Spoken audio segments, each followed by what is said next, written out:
안녕하십니까. 반갑습니다.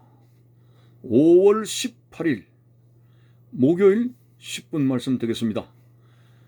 성경 말씀은 요한복음 2장 23절에서 25절까지를 읽어드립니다. 6월절에 예수께서 예루살렘에 계시니 많은 사람이 그의 행하시는 표적을 보고 그의 이름을 믿었으나 예수는 그의 몸을 그들에게 의탁하지 아니하셨으니 이는 친히 모든 사람을 아시며 또 사람에 대하여 누구의 증언도 받으실 필요가 없었으니 이는 그가 친히 사람의 속에 있는 것을 아셨음이니라. 아멘.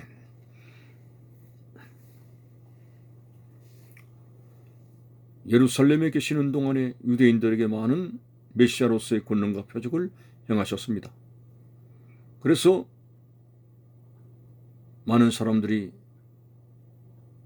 표적을 보고 그의 이름을 믿었다고 23절에 기록하고 있습니다. 그런데도 불구하고 예수님은 자신의 몸을 그들에게 의탁하지 아니하셨다. 한마디로 사람들이 자신을 메시아로 받아들였어도 예수님은 그들을 의지하고 그들을 신뢰하지 않았다고 하는 것입니다. 참 사람들에게 배척당하는 예수님의 사역은 외로운 사역이 아닐 수가 없습니다. 여우도 굴이 있고 공중에 나는 새도 보금자리가 있지만은 인자는 머리 둘 곳이 없도다 꼭 고백하실 정도로 예수님은 마땅한 갈 곳 없는 정처 없는 외로운 공생의 사역을 봅니다. 웬만큼 주님을 신뢰하는 사람이 있었을 때 그들과 대화도 나누고 싶고 좀 그들을 의지하고 싶은 그런 마음도 인간적으로는 있을 것이나 예수님은 그들의 마음을 순식간에 변하는 그들의 마음을 아셨기 때문에 예수님께서는 그들을 의탁하지 아니하셨다라고 되어 있습니다. 25절에 사람에 대하여 누구의 증언도 받으실 필요가 없었으니 이는 그가 친히 사람의 속에 있는 것을 아셨습니다. 사실 그렇지 않습니까? 공생의 사역이 무르익어 갈 때 한번 보십시오. 예수님께서 예루살렘 성전에 입성하게 되지 않았습니까? 나귀 새끼를 타고요. 수많은 군중들이 호산나 다윗의 자손 예수라고 대환영을 하게 되었습니다. 그런 무리들이 일순간에 변해서 빌라도 법정 그 외곽에서 소리를 칩니다. 저 사람을 십자가에 못 박으라. 십자가에 못 박으라고 얼마나 고함을 칩니까? 호산나 다윗의 자손이여라고 그렇게 목이 터져라 환영했던 사람들이 일순간에 변해서 예수님을 십자가로 못 박으라 하는 그들의 마음을 주님께서 아셨기 때문에 표적을 통해서 예수님을 믿는다고 해서 예수님이 그들을 신뢰하지 아니했다고 하는 것입니다. 참으로 사람들의 마음은 순식간에 뒤집어지고 바뀌어질 수가 있습니다. 예수 그리스도는 어제나 오늘이나 영원토록 동일하시니라고 주님께서 우리를 사랑하신 그 사랑, 주님께서 우리를 택하신 그 택하심, 주께서 우리를 위해서 속죄하신 피의 권능 언제나 동일합니다.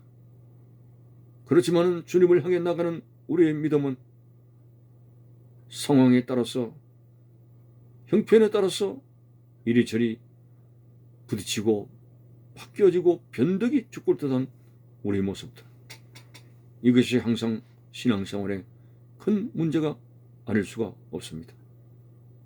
왜 우리는 변해야 될까요? 왜 우리는 마음이 이렇게 들쑥날쑥해야 되는 것일까요? 주님께서 한번 우리를 사랑하신 변함이 없으신데 주를 따라가는 우리의 신앙의 여정이 왜 이렇게 비틀거리는가? 이것이 인생의 연약한 현주소가 아닐 수가 없습니다. 그러므로 예수님은 그들을 의탁하지 아니했다고 진단하셨는데, 그렇습니다. 우리 스스로도 내 자신을 신뢰할 수가 없습니다.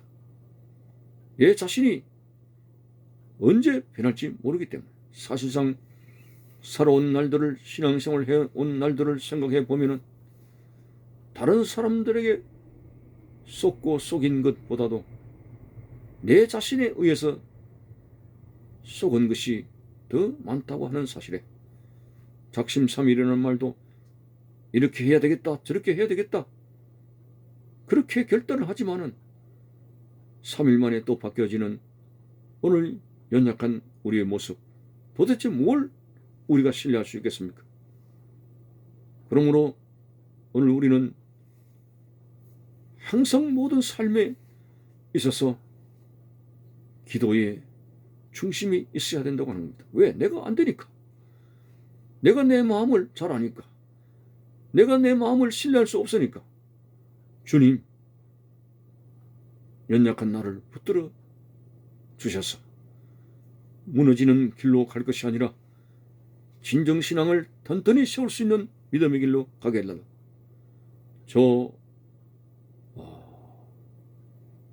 변화산상에서, 변화상이 아니라 예수님께서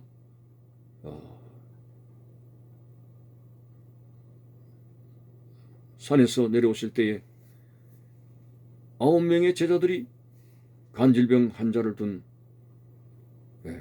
아버지 아들을 고치느라고 애를 썼죠. 그때도 이 제자들이 고치질 못했습니다. 그래서 그 아버지가 예수님께서 오셨을 때 무엇을 하실 수 있거든 내 아들을 고쳐달라 했습니다. 반신반의하는 그 아버지 고백 위에 주님께서 행하실 표적이 없습니다. 할 수 있거든이 무슨 말이냐? 믿는 자에게는 능치 못함이 없느니라고.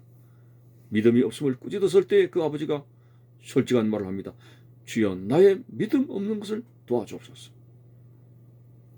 오늘 자기 의지로도 할 수 없는 겁니다. 그 믿음 없는 걸 하나님 앞에 도와달라고 솔직히 고백하는, 오늘 그 마음에 겸허한 자세로 항상 넘어질까 조심할 수 있는 마음의 자세를 가지고 신앙생활을 해야 됩니다. 사탄은 우리의 약점을 너무나 잘 알고 있습니다. 돈에 약합니까? 이성에 약합니까? 물질에 약합니까? 그것이 바로 조그만 틈이 되어가지고 비집고 들어올 때는 우리는 정신없이 넘어집니다.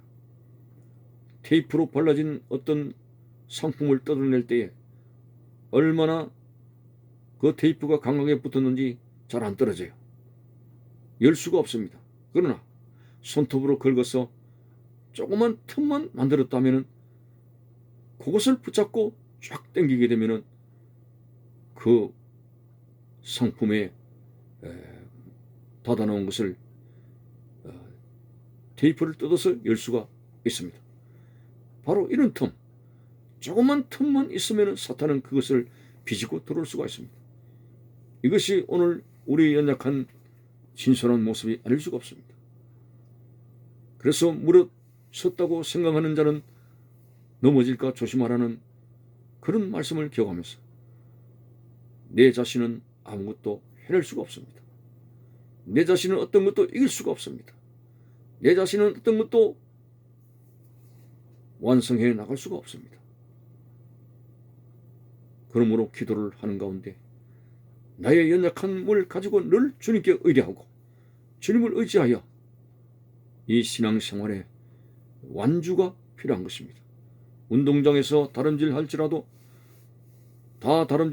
상을 얻는 사람은 한 사람인 줄 알지 못하느냐 하는 바울의 말씀을 기억하면서 오늘 신앙생활은 다름질입니다. 우리의 힘으로 경주하는 것이 아니라 성령의 능력을 힘입어서 오늘 이 어려운 신앙의 그 여정을 달려갈 수 있는 사람이 되어서 오늘 본문에 참으로 예수님께서 그 사람들의 마음을 의탁하지 아니할 정도로 사람의 마음이 순식간에 변한다는 것, 그것이 바로 그들의 마음과 우리들의 마음입니다. 주님을 향한 마음이 일편단심의 신앙생활이 될 수 있도록 항상 하나님 앞에 내 자신을 조심스럽게 주님을 의탁하고 기도하는 가운데 항상 주님을 의지할 수 있는 모습이 되시기를 바라는 것입니다. 감사합니다.